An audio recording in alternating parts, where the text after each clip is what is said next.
Bismillahirrahmanirrahim. Assalamualaikum warahmatullahi wabarakatuh. Waalaikumsalam warahmatullahi wabarakatuh. Innal hamdalillah nahmaduhu wa nasta'inuhu wa nastaghfiruh. Wa na'udzu billahi min shururi anfusina wa sayyiati a'malina.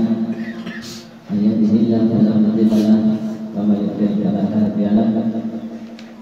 Asyhadu an la ilaha illallah wahdahu la syarika lahu wa asyhadu anna Muhammadan abduhu wa rasuluh. Allahumma shalli wa sallim wa barik ala Muhammad wa ala alihi wa sahbihi wa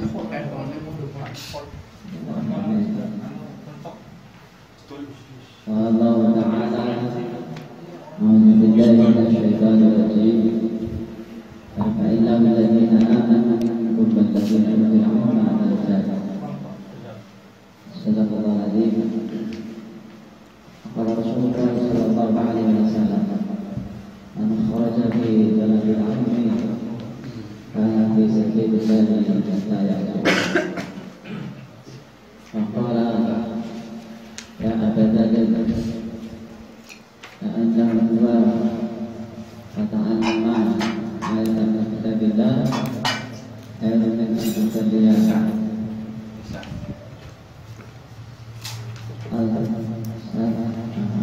sifata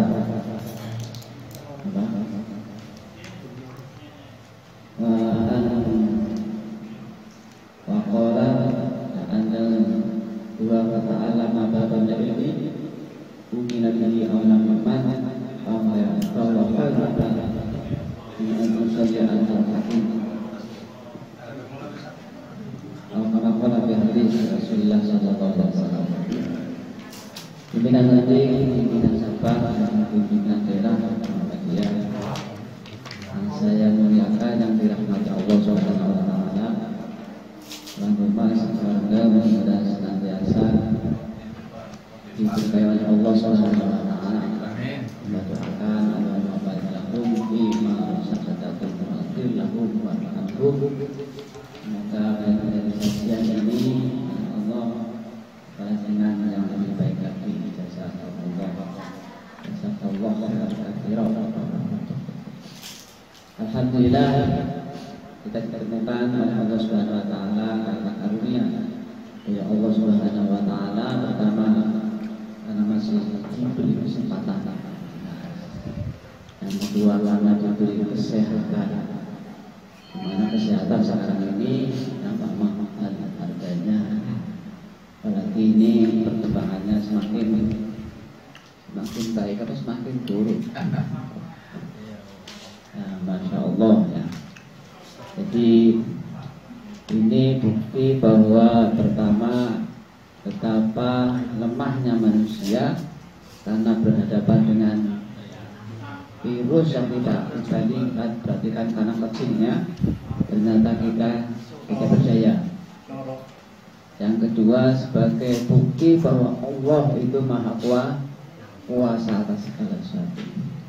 Maka hendaknya ini sebagai pelajaran bagi kita untuk kita lebih dekat kepada Allah Subhanahu wa taala di saat-saat ini. Karena kita tidak tahu nasib kita itu seperti apa, apakah seperti teman-teman kita, saudara-saudara kita yang sudah mendahului kita, atau kita akan diberi kesehatan terus-menerus ya. Yang jelas semuanya itu di tangan Allah Subhanahu wa taala. Kita hanya berharap, berdoa mudah-mudahan Allah senantiasa melimpahkan kepada kita kesehatan, kepada kita, keluarga kita, saudara kita, dan mudah-mudahan kesehatan yang diberikan oleh Allah ini kita bisa memanfaatkan sebaik-baiknya sebagai ungkapan syukur kita kepada Allah Subhanahu wa taala. Sebelum masuk kajian ketarjihan sedikit, saya akan mengantarkan kepada diri saya juga kepada jamaah pentingnya kita mengingat Allah Subhanahu wa taala, atau dalam istilah kami itu namanya zikir. Zikir itu penting, apalagi di saat sekarang ini, di saat kita tidak menentu karena kesehatan, tidak menentu karena mungkin negara kita itu secara ekonomi ya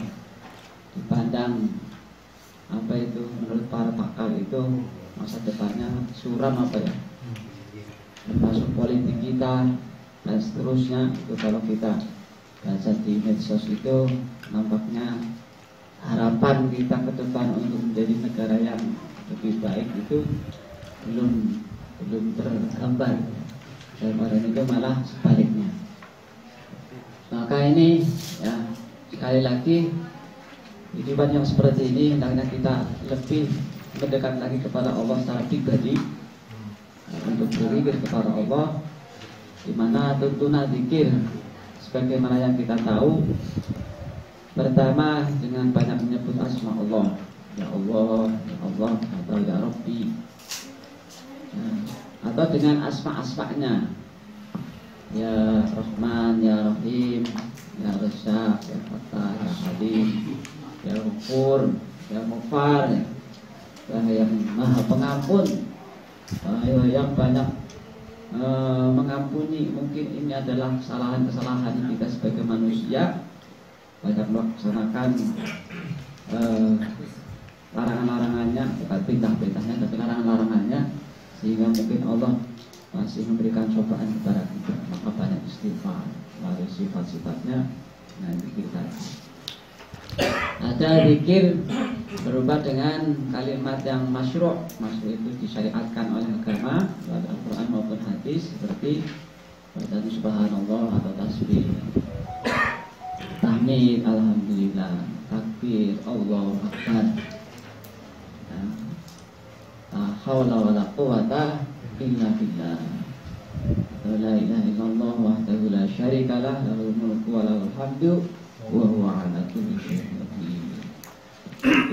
Bacaan zikir yang masyru' ada dalam zikir pagi dan sore. Kalau kita biasakan itu lebih bagus. Dan lagi zikir dengan membaca Al-Quran. Al-Quruni al-Qurkum washkuruli wa la takfuru. Ya ayyuhalladzina amanu ista'inu bis-sabri was-salah. Innallaha ma'as sabirin. Dan seterusnya ya. Jadi kalau kita baca Al-Quran ayat demi ayat, kalimat demi kalimat, kalau kita renungkan artinya, itu benar-benar ya, bila tidak alaihim ayatuhu zadatuhum imana, akan bertambah iman. Di samping kita akan merasa ingat kepada Allah, takut kepada Allah, bertambah iman, dan selanjutnya akan menjadi orang yang hati tenang. Itu salah satu dari fungsi zikir. Ala bi dzikrillahi tatma'innul qulub.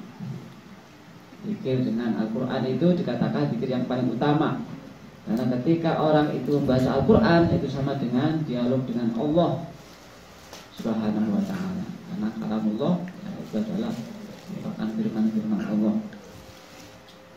Jadi banyak sekali manfaat membaca Al-Quran. Wa syifa'ul linnas wa syifa'ul lima fis sudur.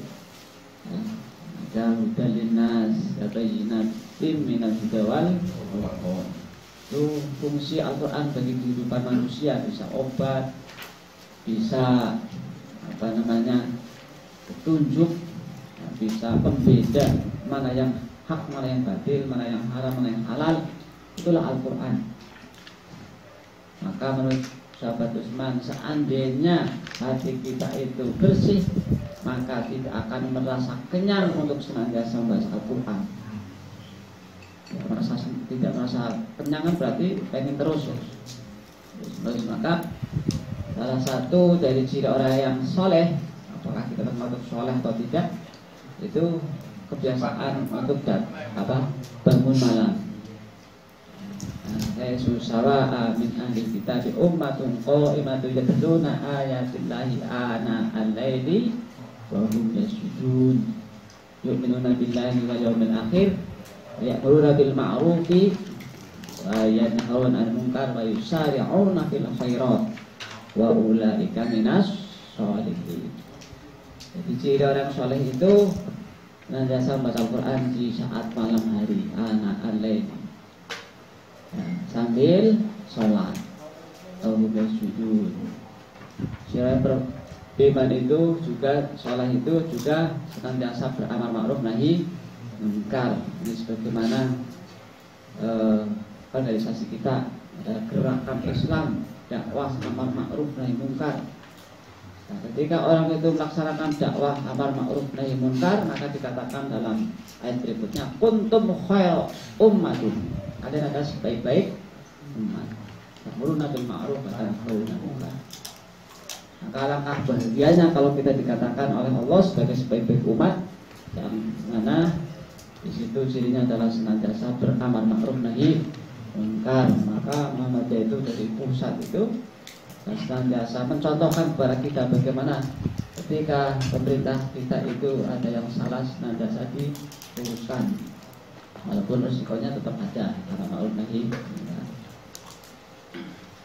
Zikir berikutnya yang dianjurkan adalah dengan banyak istighfar, ya, istighfar tadi. Juga termasuk zikir ini ketika orang mau berdoa itu juga termasuk salah satu dari zikir. Semakin banyak orang berdoa, semakin banyak ingat kepada Allah. Semakin ingat kepada Allah, banyak kenangannya. Maka Rasulullah SAW mencontohkan kepada kita dari bangun tidur, hingga bangun hingga mau tidur lagi itu doa-doa terus. Bangun tidur, mau ke WC, keluar WC, setelah wudhu, terus mau ke masjid, mau balik masjid, keluar masjid, di dalam masjid, semuanya itu di situ rancangan doa-doa, dan itu sebagai zikir. Dan termasuk malam ini sebagian daripada bentuk zikir. Jadi membahas hukum-hukum Allah, ya, hukum wajib, hukum sunnah, hukum halal, haram. Ya. Ini termasuk zikir. Zikirnya para ahli ilmu itu membahas tentang hukum-hukum yang ada dalam Al-Quran. Bagaimana hukumnya sholat di saat pandemi. Ya, satu sisi ada peta sawu sufu fakum, bain atas satu sufu minta mami sholat. Sementara menurut ahli pakar kesehatan jaga jarak. Nah, bagaimana penerapannya ya? Ini kan apa yang membolehkan jaga jarak? Apa dalilnya? Ya, nah, kita harus membahasnya, ya, hukumnya bagaimana dan seterusnya. Nah, itu ada dalam kajian. Makanya zikirnya ahli ilmu itu adalah mengkaji dan memutuskan. Istihad, walaupun istihad itu kadang-kadang salah, tapi sudah dinilai satu pahala. Itu kalau benar akan 2 pahala. Nah, ini sebagai pengantar. Kemudian mari kita bahas tentang masalah ketarjihan. Saya membawakan pada malam hari ini masalah sholat. Nah, kemarin tentang sholat wajib sudah kita bahas tuntas. Kemudian sholat sunnah atau nawafil sudah kita bahas juga. Sebetulnya saya akan membahas tentang masalah sholat jenazah ya. Dan insya Allah nanti pada pertemuan berikutnya. Ini masalah sholat yang kemarin sudah sebagian ditanyakan dalam majlis ini. Nah, ada di dalam beberapa di sini sudah dengan hanya memantapkan ya, biar tambah mantap jawabannya betul itu. Nah, yang pertama tentang azan. Nah, azan dan iqamat ketika sendirian, bagaimana syariatnya, boleh apa diperintahkan? Ya. Ini ada pertanyaan dari mana ini? Dari Jogja. Ya. Warno ya. Bagaimana, apakah jika kita sholat sendirian juga disunahkan untuk azan dan qomat? Ya. Di sini hadisnya jelas ya, ada 1, 2, 3 hadis di mana di situ menjelaskan bahwa ketika seorang berada di tempat dimanapun ya di bumi ini yang sunyi dan tanpa penghuni, kemudian mau sholat diawali dengan wudhu, kemudian kalau nggak ada air dengan tayamum, kemudian azan ya, menyerukan panggilan azan. Setelah azan qomat, baru kemudian sholat. Nah, dalam hadis yang terakhir ini Dia adalah sebagai komandan tentara-tentara yang sedang berbaris rapi. Nah, artinya walaupun sendirian, ya di situ tidak ada orang, tapi ada makhluk yang lain. Ada jin, ada hewan, ada tumbuhan, dan semua itu akan menjadi saksi di akhir nanti ketika orang itu mengumandangkan azan. Saksi akan ya apa itu kebaikan orang tersebut.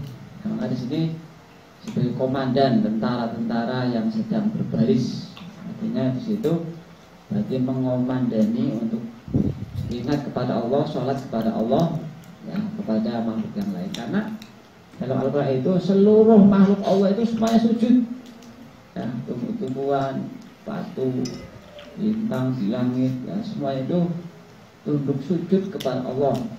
Hanya sujudnya itu berbeda dengan yang disyariatkan kepada kita manusia.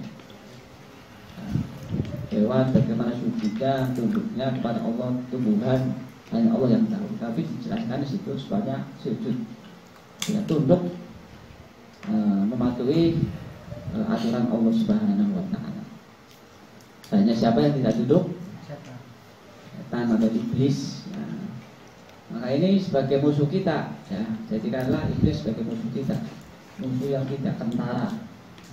Jadi ada dua musuh bagi kita manusia. Pertama iblis, yaitu jin, dan kemudian manusia, minan jinnati wan nas.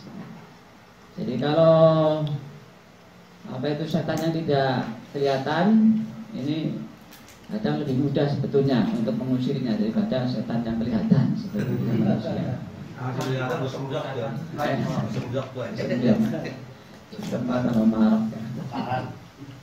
Jadi inna syaitana jasimun ala qalbi ibni Adam.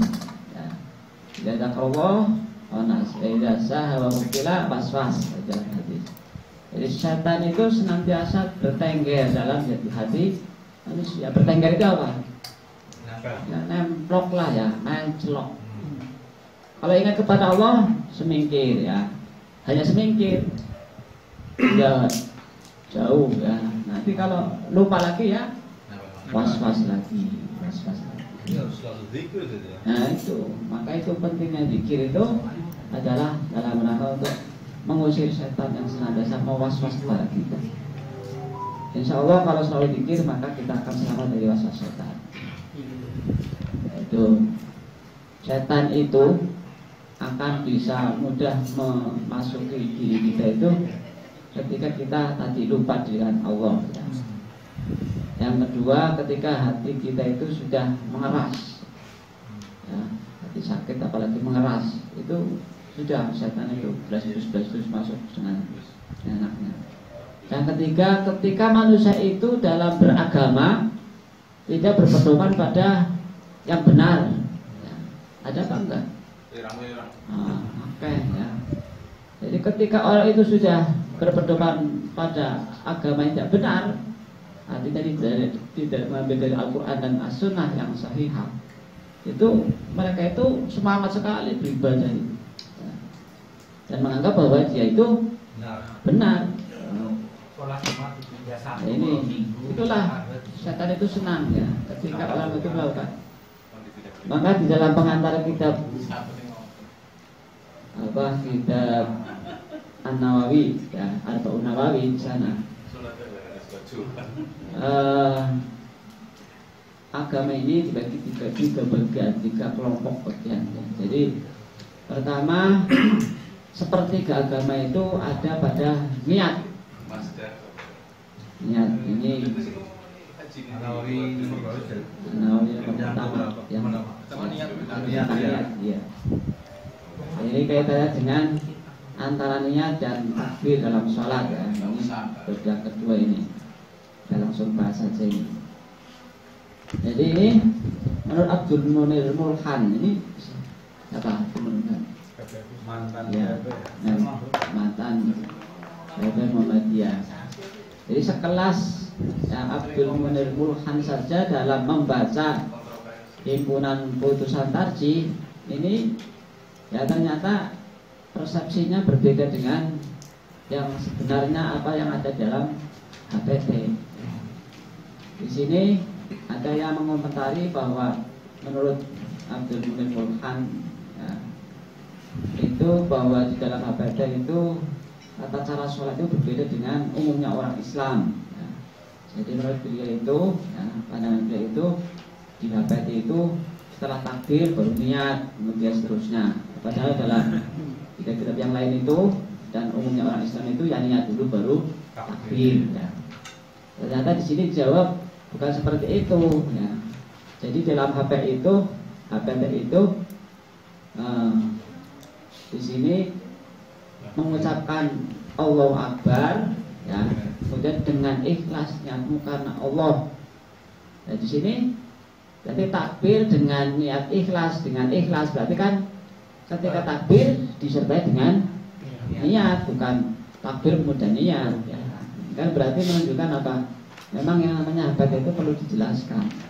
Berarti persepsinya sudah ya, karena persepsinya itu ya.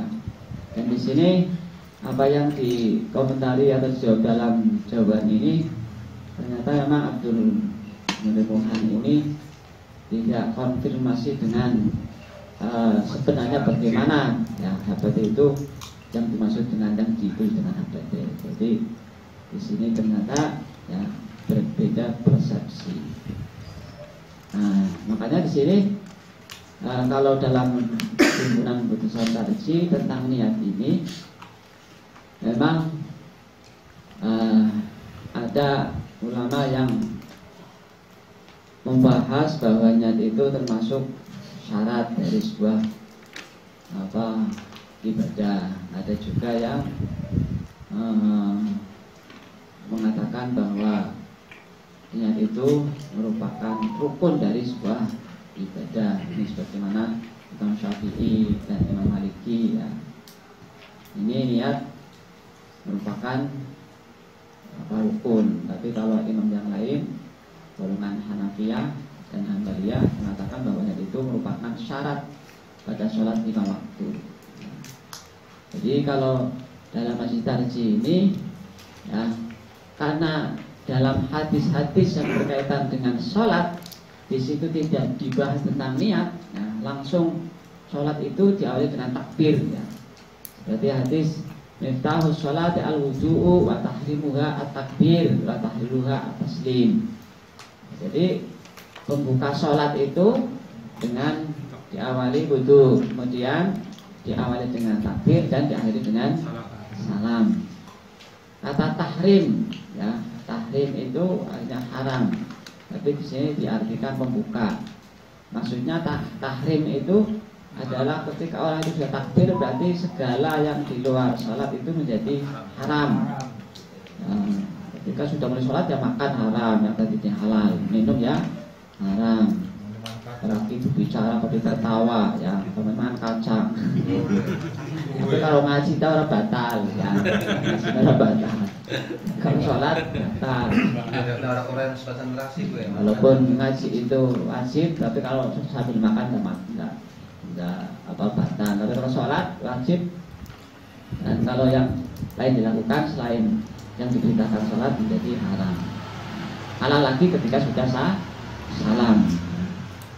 Nah, mengapa sholat kok seperti itu? Ya ini, makanya sholat itu kan salah satu ibadah yang paling utama ya, paling utama cara mengerjakannya, jadi paling utama juga bentuknya, nah, paling utama manfaatnya. Ya.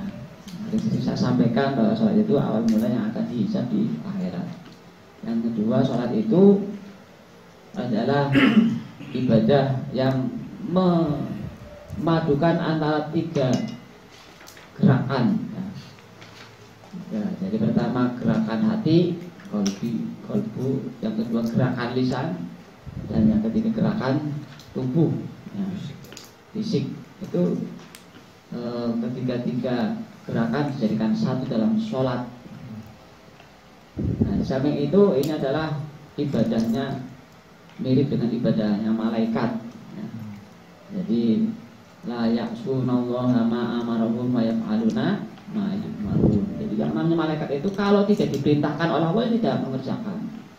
Ya, kalau sujud ya sujud terus, ya, ruku terus. Ya. Itulah malaikat. Nah, manusia ketika sedang sholat itu seperti malaikat. Dia itu tidak berbicara, tidak bergerak kecuali yang diperintahkan oleh Allah. Maka semakin sholatnya bagus, semakin sholatnya lama, berarti semakin baiklah seseorang di hadapan Allah. Jadi kalau kita ingin jadi malaikat ya berarti sholat terus. Ya. Nah, tapi enggak ya. Jadi walaupun sholat itu ibadah yang utama, masih ada yang utama lagi di dalam Islam. Itulah rahmat Allah yang diberikan kepada kita manusia. Seperti yang tadi saya sampaikan di awal mukadimah itu. Nah, wasiat Rasulullah kepada Abu Dzar, ya Badarin, ya anta dua fata'allama baba minal ilmi umila bihi alam yu'man khairul lakan antusali al-farqatin. Ya Abu Dzar, jika kamu pergi di pagi hari untuk mempelajari satu bab saja ilmu tentang sholat namanya, apa tentang sholat sunnah, apa tentang wajib atau yang lain, satu bab saja kamu pelajari, baik kamu sudah diamalkan atau belum, baru belajar, itu nilainya lebih baik daripada kamu itu sholat 1000 rakaat, tapi sholat sunnah ya, bukan sholat. Artinya apa? Karena sholat yang baik itu ya kalau disertai dengan ilmu. Semakin orang itu ilmunya bagus, maka semakin baik sholatnya. Seperti itu. Jadi walaupun dia itu sholat 1000 rakaat tapi tanpa ilmu ya seltok.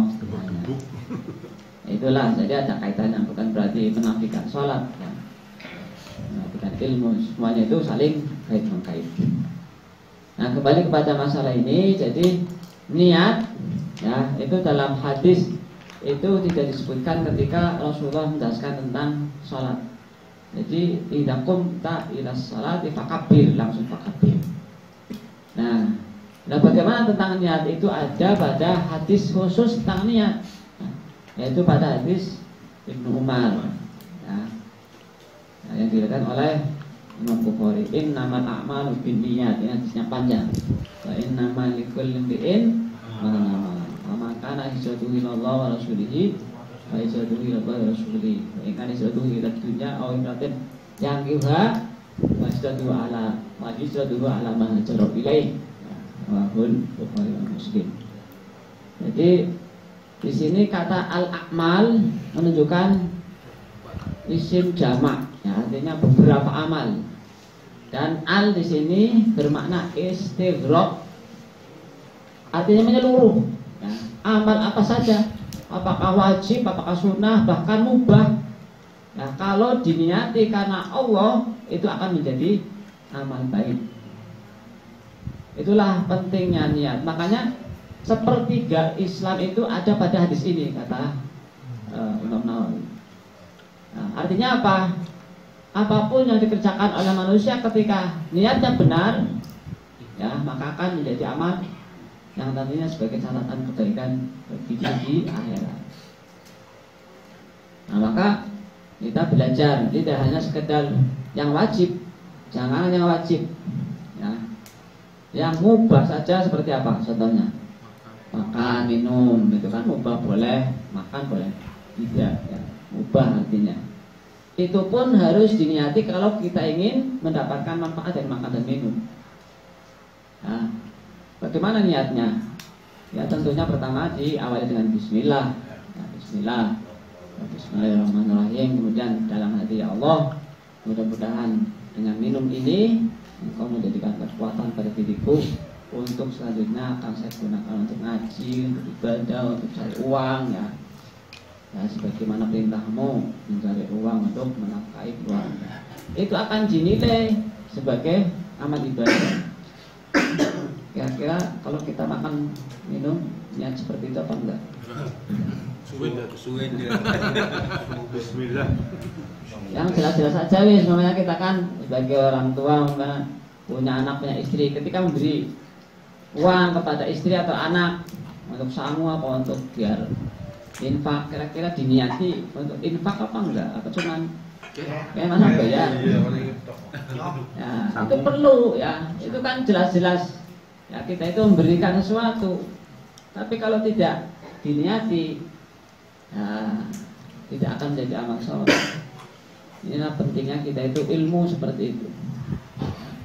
Jadi amal, semua amal itu akan menjadi amal baik, akan berpahala ketika kita itu hubungkan kepada Allah Subhanahu wa taala. Tapi kalau tidak ya tidak akan. Nah, makanya dalam hadis itu yang sering disampaikan, ada orang yang jelas-jelas itu amalnya bagus, berarti berjihad ya. Bahkan dibuktikan dengan mati syahid ya.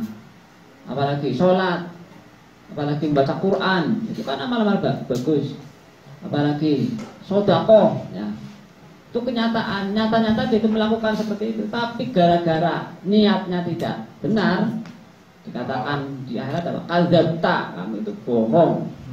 Ya, artinya apa? Tidak diterima.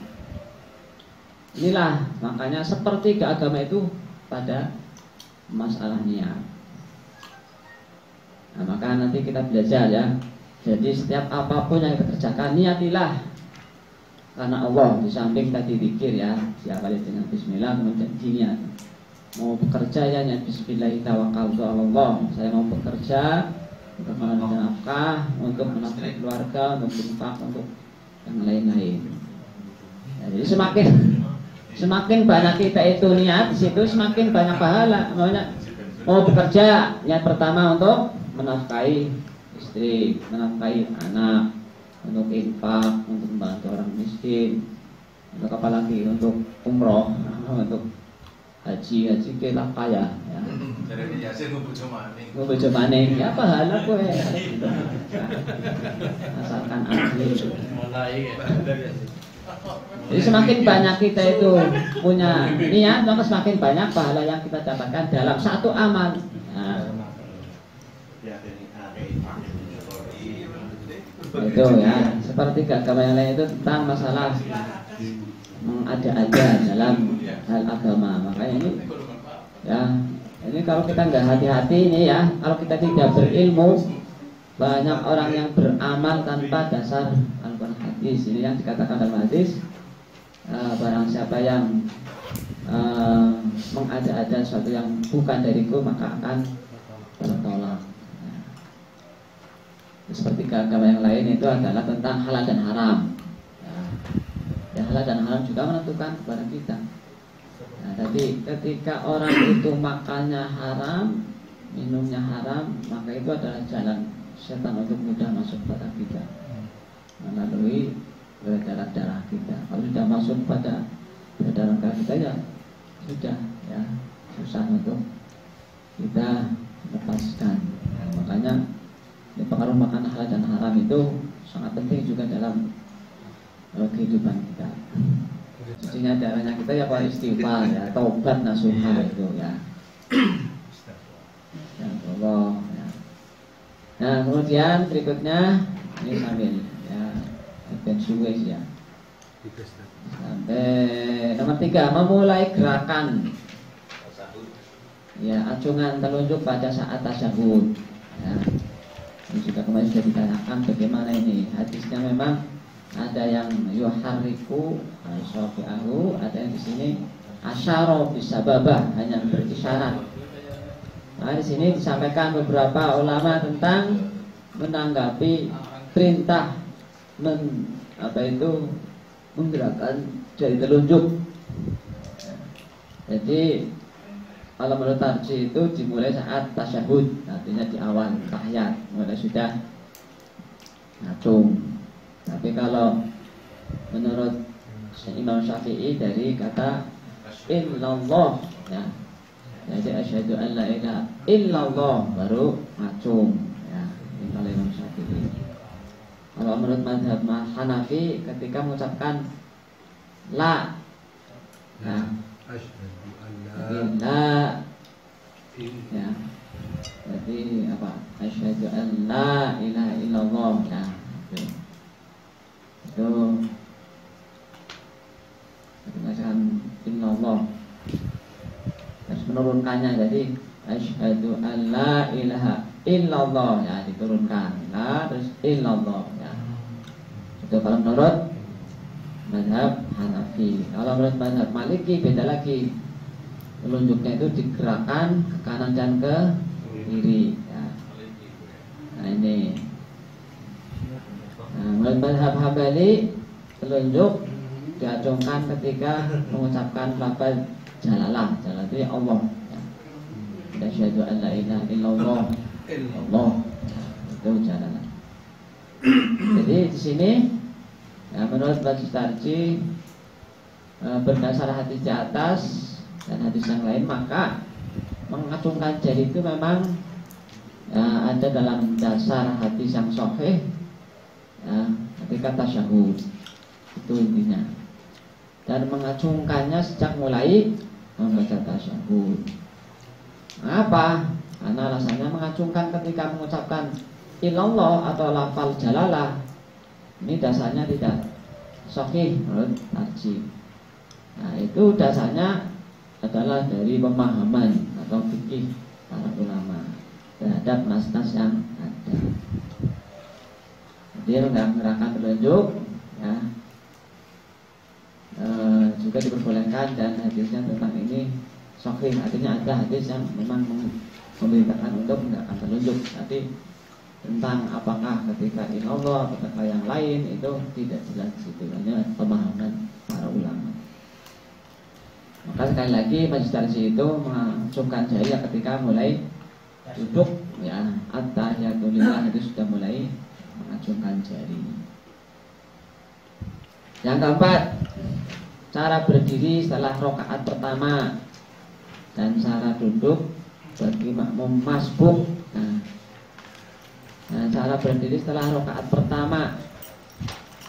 Jadi setelah rakaat pertama itu apakah duduk dulu apa langsung berdiri? Nah, di sini ada duduk namanya duduk iftirash. Ya, jadi sekedar ya duduk baru kemudian berdiri. Itu sudah jelas.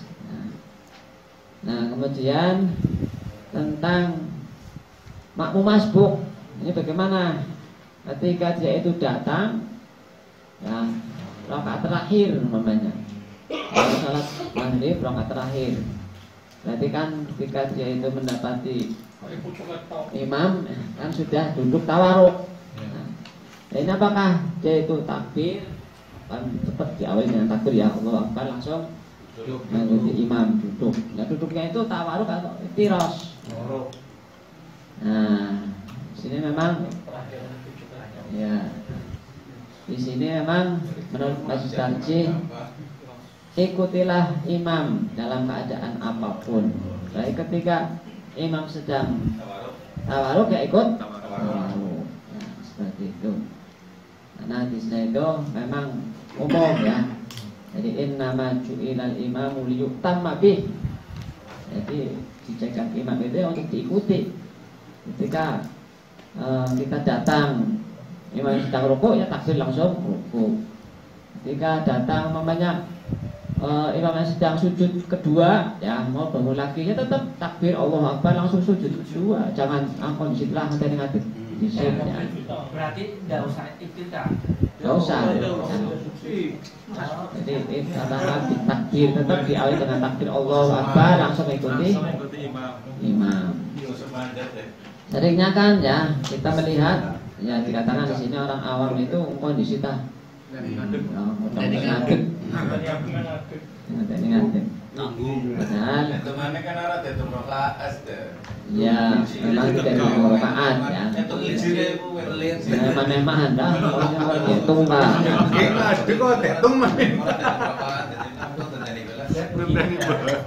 Kalau tidak kita berarti kita tidak usah berarti. Bis masbuk Ya enggak. Kalau masuk tadi sudah. Ya kalau masuk ya enggak. Tidak usah identitas. Enggak usah. Walaupun nanti rokat yang Iya. Nah, itu kalau sholat normal. Normal itu. Kalau salah perkiraan, misalnya gini, pikirannya imamnya nggak cepet, fokus ya. Saya mau kita dulu, baru itu al-fatihah. Kita tahu-tahu, langsung fokus saya baru baca kita baru selesai, Ustaz. Itu digantikan apa tambah rakaat, Ustaz? Iya, jadi tetap liyutamma bih kita ikut imam. Ya. Jadi walaupun kita itu baru bismillahirrahmanirrahim itu rukuk ya langsung rukuk ya, jangan kita itu wah katanya kan sebagai apa itu rukun yang wajib dibaca itu tidak berlaku di dalam salat berjamaah ya.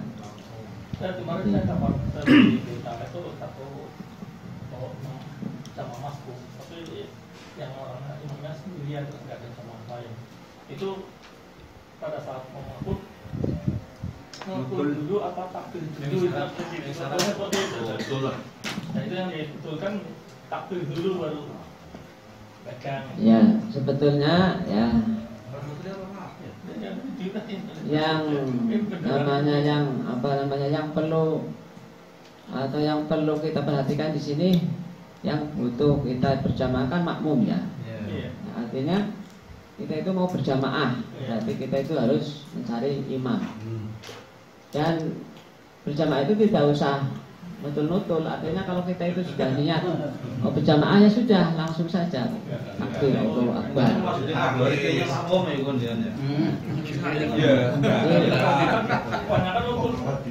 Ya, itu. Ketika sholat sunat nanti yang diduduk tangannya gini sih aja. Itu Salaman, ini disalami. maksudnya pemahaman tadi ya. Jadi karena memang di dalam Imam Syafi'i itu memang ada apa ya, tahqiqul biniyah, artinya orang sholat itu ya sesuai dengan niatnya. Kalau niatnya itu jadi imam ya akan dibalas bagaimana niatnya jadi imam. Tapi kalau enggak ya berarti tidak. Artinya berarti apa? Artinya kalau memang menurut Imam Syafi'i ini, kalau memang ingin dikatakan sebagai orang yang sedang berjamaah, berarti niatlah sebagai imam. Yang makmum juga ya makmum, maka diberi kode, oke, kamu imam ya, saya makmum. Nah, begitu. Tapi kalau dalam presentasi itu tidak ada kode-kodean seperti itu. Nah, karena memang jamaah itu ya kan syaratnya jamaah itu tadi dari 2 orang ya, minimal kan, pertama imam, yang kedua makmum. Sudah, ketika sudah syarat ini sudah terpenuhi, ada imam ada makmum, itu jamaah. Walaupun tanpa ada niat saya jadi imam ataupun jadi makmum, otomatis ya. Makanya bedanya makmum itu kalau saya mau ikut di sampingnya ya. Ya. Tanpa kita nantep udah ngerti bahwa saya mau makmum. Ya, itu yang pas seperti itu ya. Jadi ketika makmumnya cuma satu, maka tempatkanlah di samping kanan dan sejajar, tidak ada istilah itu mundur, apalagi mundurnya jauh ya. Itu jadi ketika 2 orang berjamaah, satunya di kanan, nanti seandainya ada lagi masbuk datang, nanti baru yang sebelah kanan mundur, seperti itu peraturannya. Gimana sih? Satu misalnya kan sebelahan. Ya. Kalau datang satu lagi, yang satu itu mundur. Mundur. Yang di Yang kelar. kanan imam itu mundur. Yang pertama tadi mundur. Pertama mundur. Ketika lebih dari satu harus Iya. Nah itu sudah yang kadang saat ada orang yang imam, saya mau jamaah, datang orang 2, kan berarti di belakangnya. Iya. Kadang kalau nggak ngasih kode, imamnya itu Allah Akbarnya sioi gitu. Iya. Istri ngadu. Iya kan, kalau nggak ngutul ya. Iya, ada yang nggak tahu dia sioi kayak biasa. Makmumnya dua jadi ya. Jadi Allah Akbarnya nggak pas sujud. Nggak Rasa-rasa kan nggak dulu ngerti ada yang makmum ya.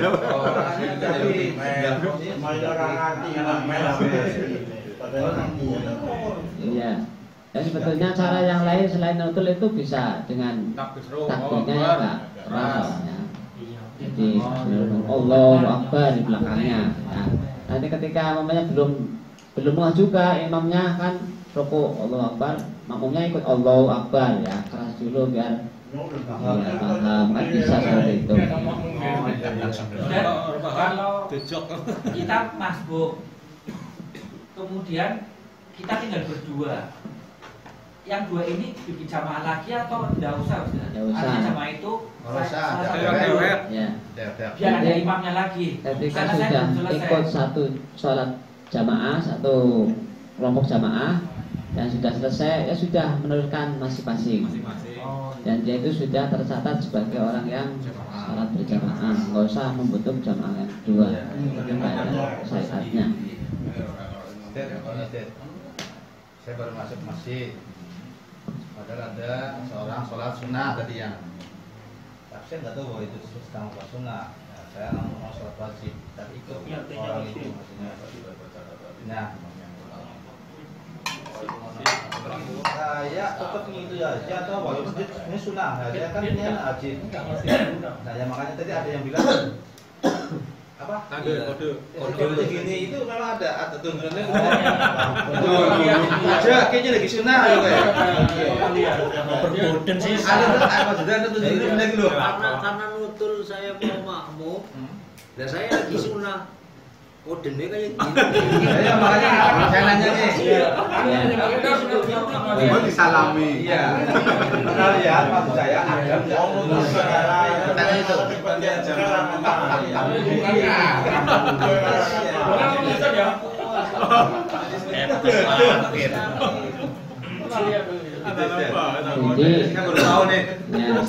Jadi yang ada keterangan karena begitu pentingnya sholat berjamaah, maka sebisa mungkin sholat kita itu yang terutama yang wajib ya, itu dilakukan dengan jamaah. Sekalipun harus bermakmum orang yang sedang sholat sunnah.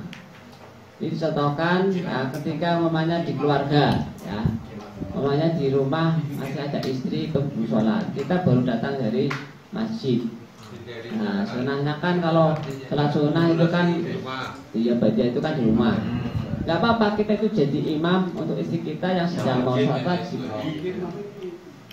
Jadi itulah ya, pentingnya jamaah. Pentingnya jamaah sampai seperti itu. Jadi nggak apa-apa walaupun dia itu sedang sholat sunnah, kita itu ya ikut jamaah, mengejar keutamaan jamaahnya. Ini memang tidak ada. Yang depan tadi sunnah, kan yang belakang tadi jamaahnya wajib. Nah sunnahnya udah selesai, ikut wajib ke sini belakang boleh deh. Saya pernah lihat seperti itu juga. Ada juga. Pernah lihat ya. Jadi ya karena sunnah di makmum ini wajib kan berarti. Nah ya sunnah kan cuma 2 rakaat. Saya nggak tahu. Ya selesai ini kan 4 rakaat misalnya.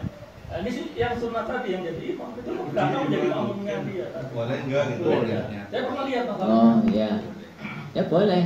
Nah, jadi sudah pertanyaan saya diri saya tanya, katanya kalau sudah ada imam tidak boleh ada. Beda kasusnya, beda Ini kan tadi banyak sholat sedang sholat tahiyatul masjid, belum sholat wajib ya.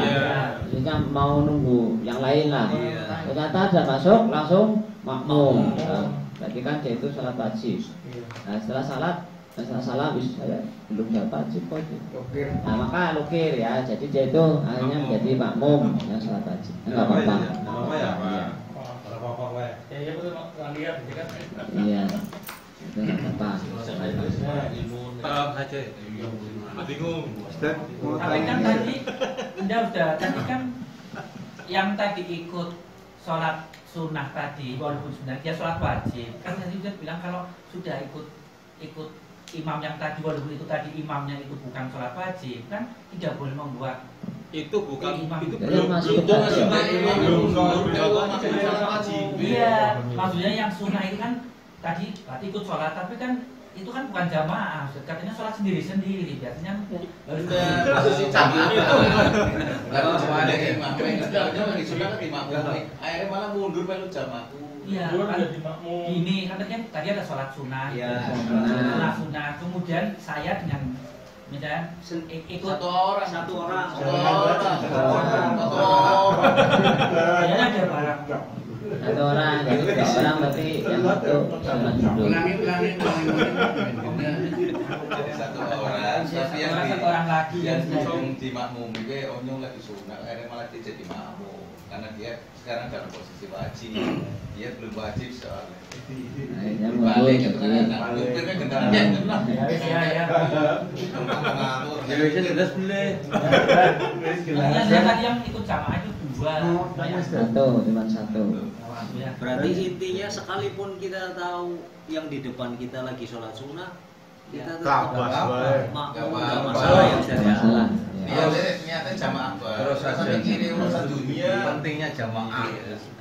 Nah, walaupun tadi ya menurut Imam Syafi'i itu biasa, tapi kan ya tadi tuntunan yang itu kan pemahaman ya. Jadi kalau menurut tadi itu nggak apa-apa. Ya, Tapi kalau menurut Imam Syafi'i tidak lagi, harus ada tahqiq niat ya. Niat itu benar gitu ya Ustaz, kalau menurut Imam Syafi'i. Ya. Ini Ustaz, yang terkait dengan yang nomor 1 itu kan kalau sholat sendirian tetap wajib adzan dan iqomah. Jadi seandainya kita mungkin telat sholatnya ke masjid, sudah nggak ada orang, apa kita harus adzan dan iqomah tetap hanya iqomah aja Ustaz? Di masjid ya, kalau di rumah ya. Iya di masjid, misalnya kita ke masjid terus telat tak kawong di jamaah. Oh aja nggak mau tawa.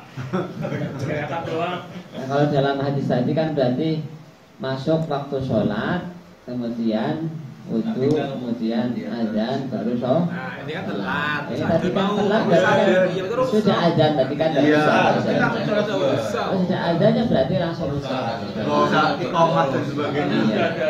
Sudah ada azan. Petugas dari sebalik.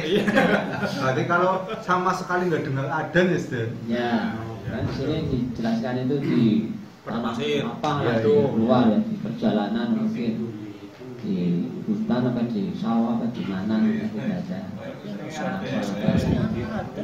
Ya tadi kalau kita masuk di rumah itu iqamah saja atau dua-duanya sudah? Ya kalau memang di rumah Adzan itu sama iqamah.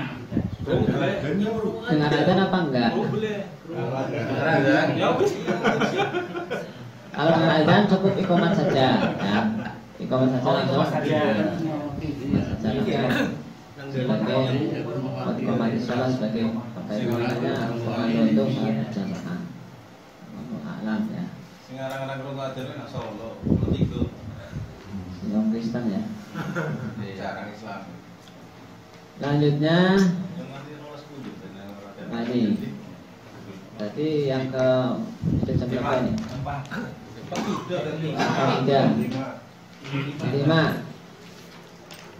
5 tentang cara duduk dalam sholat 2 rakaat. Nah ini harus disampaikan. Ya subuh atau sholat sunnah. Intinya di sini setiap ada ya setiap duduk yang di situ ada salamnya maka duduknya adalah duduk tawarruk. Sekali lagi, jadi setiap duduk yang di situ ada salamnya artinya diakhiri dengan salam maka semuanya dengan tawarruk. 2 maupun 4. Jadi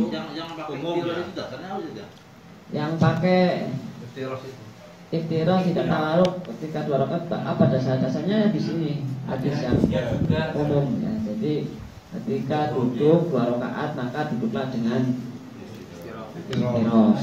Nah, jadi ini hadisnya hadis umum. Nah, padahal di situ tidak menjelaskan tentang sholat 2 rakaat, tapi di situ yang dijelaskan tentang duduk iftiroh itu adalah sholat yang ada 4 rakaat ada yang 3 rakaat. Artinya di situ masih umum ya, hadisnya masih umum.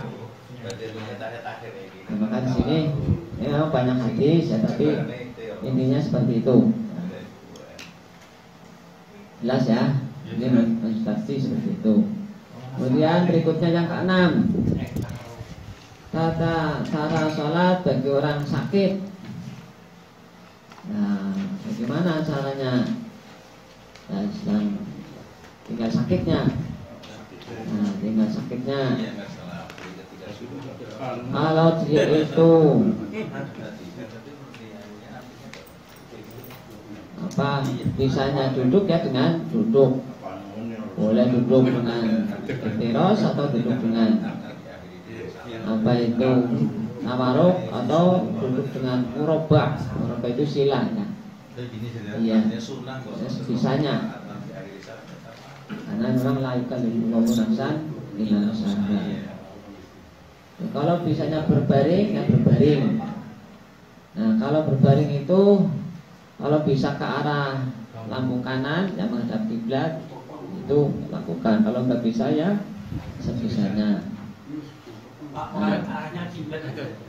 Kalau bisa. Kalau bisa. Ini ada orang dia saya agak gemuk ya, gemuk karena dia sehat. Cuma kalau untuk sujud dan duduk itu agak susah. Ya dia sholatnya duduk pakai kursi. Padahal sehat ya. Padahal sehat. Cuma gitu Ustaz, kalau mau sujud dan duduk itu susah. Karena lo gemuk gitu kan. Tangi. Iya, itu gimana? Kalau boleh. Ya, boleh. Boleh ya. Itu sudah ada halangan. Tetap Kalau sujud nggak mampu.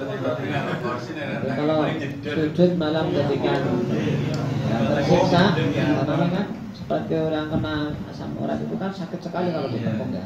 Itu nggak apa-apa sambil berdiri mungkin ya atau sambil duduk ya boleh. Yang penting nanti ada bedanya antara berdiri dengan ruku atau sujud. Ya, jadi kalau ruku ya dibungkukkan ya. Kalau sujud ya lebih dibungkukkan. Itu pun kalau memungkinkan bisa. Kalaupun hanya bisanya seperti yang dimampukan, yang mampu ya nggak apa-apa. Tapi ada bedanya antara berdiri dengan ruku dan sujud. Ini ada bedanya. Nah ini itu jawaban pertanyaan ya kaitannya dengan orang yang sakit, termasuk di sini ketika mau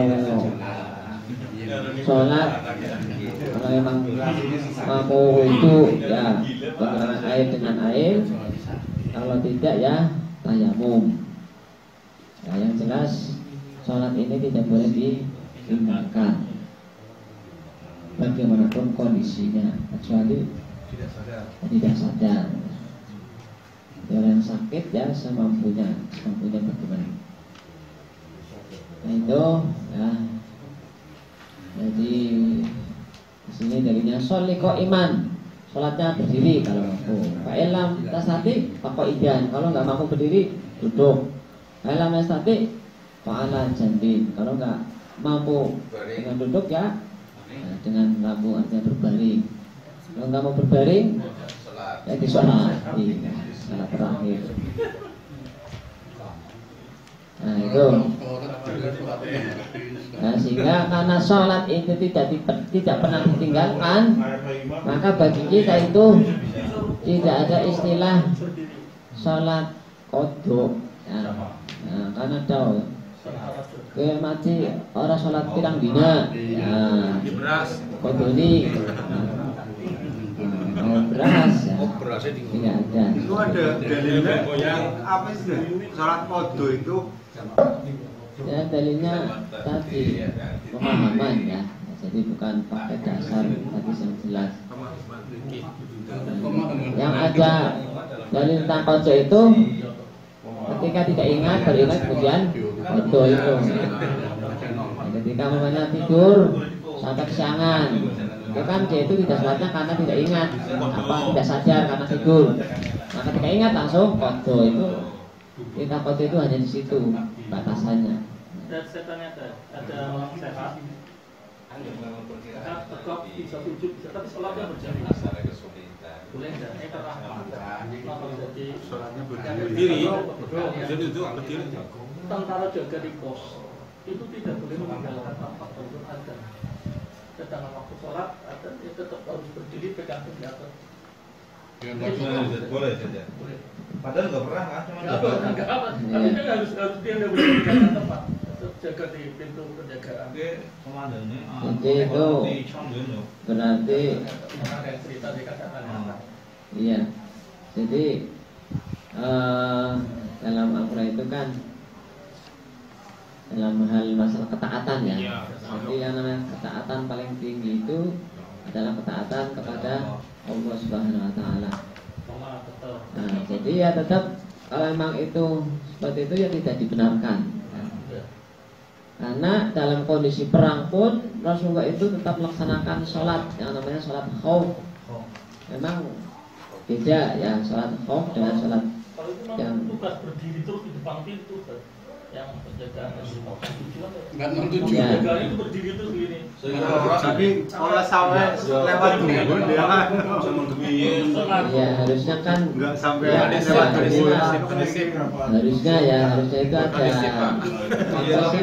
ada kebijakan ya kan apalagi kan itu hanya jaga tidak dalam kondisi perang. Kondisi perang saja itu harus sholat, apalagi hanya jaga. Nah, di situ memang berarti tidak digunakan. Kalau kita seandainya mau sholat, mungkin kondisi tubuh kita sehat, tapi ada mungkin di tangan itu luka, tidak boleh kena air. Sebaiknya misalnya kita wudhu tanpa ini kena air atau tayamum, Ustaz? Ya wudhu boleh. Kalau memang tadi dikhawatirkan kalau kena air tambah, itu ya tayamum. Infus itu kan nggak boleh kena air. Ya, jadi bagaimana ketika dia itu mau wudhu? Jadi kalau bagusnya sih ketika mau dibungkus itu wudhu dulu ya, kalau memang tidak sakit. Nanti baru dibungkus. Nah, nanti kalau mau wudhu lagi nggak usah dibuka bungkusnya, tinggal diusap saja di atasnya. Kalau diperpal ya di atas perpalnya saja. Itu kalau memang mau wudhu. Tapi kalau mau tayamum ya nggak apa-apa. Jadi sekali lagi dalam Islam itu tidak